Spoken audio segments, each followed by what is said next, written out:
আৰে জান, কি খবৰ? কি জান কৈছা মোক? ছাৰক আহিব দে, ছাৰক কৈ আছো। আৰে পাগলি, তই ছাৰক জান বুলি কবি, তাতকে তই মোক ক জান বুলি, মোক ক।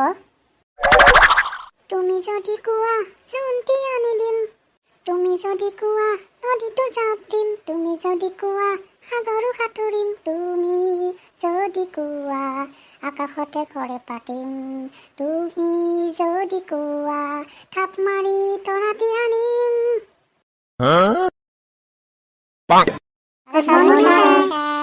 Good morning student. এতিয়া বহা। ছাৰ বহিয়েতো আছো দেখোন। আচ্ছা, হয় নেকি? পিছে থিয় হ। এতিয়া বহ চবে। আৰে ঐ, তই হাঁহি কিয় আছা? ঐ নকবি। আৰে ঐ, তই হাঁহি কিয় আছা? কবিনে? তাৰ ফালে কি চাই আছা? নে মাৰ খাবি? কৈ আছো ছাৰ, কৈ আছো। ই নহয় ছাৰ, আপোনাক গোবৰ কৈ আছিল। কি তোৰ ইমান হিম্মত? তই মোক গোবৰ কৈছা? এফালে আছোন তই, এফালে যা, বহ এতিয়া। ছাৰ ইয়াকো মাৰক, ই নহয় অলপ আগত জান জান কৈ আছিল মোক। কি তোৰ ইমান হিম্মত? তই মোৰ স্কুলতে আহি ইয়াতে মাল মানে ছোৱালী জোকোৱা হা?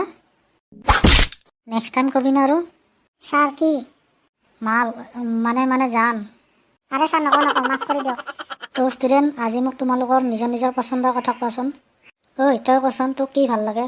ছাৰ মোৰ নাম চিন্তু, মোক পূজা ভাল লাগে। আৰে বাহ চিন্তু, ভাল কথা কৈছা, পূজা কৰিব লাগে। আৰে বান্দৰ, তই কচোন তোক কি ভাল লাগে? আৰে ছাৰ মোৰ নাম আছে, ভালকে মাতিব। নলওঁ তোৰ নাম, কি কৰিবি? গাধা চালা, যি সুধিছোঁ তাকে ক, নহ'লে মুখ লাল হৈ যাব। ছাৰ মোৰ নাম মিণ্টু, মোকো পূজা ভাল লাগে। বা আজি চবে সংস্কাৰী হৈ গৈছা যে, চবকে পূজা কৰি ভাল লাগে। ভোলা, এইবাৰ তই ক, তোক কি ভাল লাগে? ছাৰ মোকো পূজা ভাল লাগে। কি তোকো পূজা কৰি ভাল লাগে? আৰু হাৰামি, তই কেতিয়াৰ পৰা পূজা কৰিব ধৰিলি? এইবাৰ তুমি কোৱাচোন, তোমাক কি ভাল লাগে?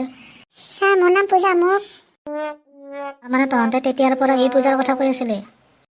হয় ছাৰ, আপুনি কি ভাবি আছিল? চালা তোক। ছাৰ মোক কথা এটা কওক, এই বিয়া মানে কিনো? কি? চালা এটা ক্লাছতে 4-5বাৰমান ফেইল কৰা, আৰু তোক এতিয়াৰ পৰা বিয়াৰ বিষয় লাগে? ছাৰ কওক না। আৰে ঐ বেটা, বিয়া মানে হ'ল এটা লং ড্ৰাইভ, য'ত ব্ৰেক নাই। লং ড্ৰাইভ? ছাৰ ভালকৈ কওকচোন। শুন পিছে। আৰে শুনিছানেৰ পৰা আৰম্ভ কৰি আৰু শুনছানে কোন মছা, য'ত শেষ হয় তাক বিয়া কয়। তোমাক মই বহুত ভাগ্যত পাইছোৰ পৰা আৰম্ভ কৰি চালা তোৰ লগত বিয়া হৈ মোৰ জীৱনটো শেষ কৰিলোঁ। য'ত শেষ হয় তাকে বিয়া কয়। আৰু ক'ব লাগব নে বিয়াৰ কথা, নে বুজি পালি? হ'ব ছাৰ, নালাগে আৰু, বুজি পাই গৈছোঁ দিয়ক। এইবাৰ তই মোক কচোন, জীৱনৰ মূল্য সদায় মৃত্যুৰ পিছতহে পোৱা যায়, ইয়াক তই উদাহৰণ হিচাপে কচোন। ছাৰ জীৱনৰ মূল্য সদায় মৃত্যুৰ পিছতহে পোৱা যায়, তেতিয়াহে গম পালোঁ যেতিয়া মুৰ্গী বেপাৰীয়ে ক'লে গোটা মুৰ্গী কেজি 100 টকা আৰু কটা মুৰ্গী কেজি 200 টকা। চালা তই আৰু উদাহৰণ দিব নাপালি হা, বহ।